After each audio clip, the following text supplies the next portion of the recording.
மகா மேன்மையும் அருமையுமான வாக்குத்தத்தங்கள் 95. நீ பயப்படாதே, நான் உன்னுடனே இருக்கிறேன். திகையாதே, நான் உன் தேவன். நான் உன்னை பலப்படுத்தி உனக்கு சகாயம் பண்ணுவேன். என் நீதியின் உலகத்தினால் உன்னை தாங்குவேன். ஏசாயா 41:10.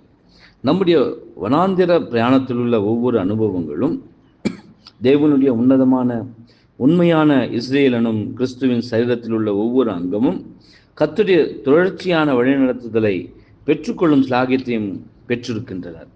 பரலோக மன்னா நம்முடைய அன்றாட புத்துணர்ச்சிக்காக அடிக்கப்பட்ட கண்மலையிலிருந்து ஜீவ தண்ணீர் நம்மிடத்தில் புறப்பட்டு வருகின்றது.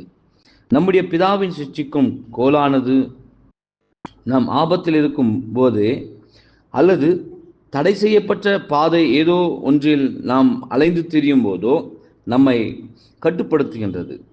அவர் எவ்வளவு அன்புடன் நம்மை மீண்டுமாக சரியான பாதைக்கு கொண்டு வந்து நம்முடைய காயங்களை ஆற்றி நம்முடைய இடர்களையும் பலவீனங்களையும் தயவாய் மன்னிக்கின்றார்.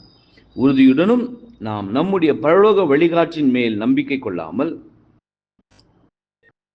இவ்வாறாக நாம் அவரில் இளைப்பாரி பூர்ண சமாதானத்தில் காக்கப்படலாம் என்பதே. ஆமென்.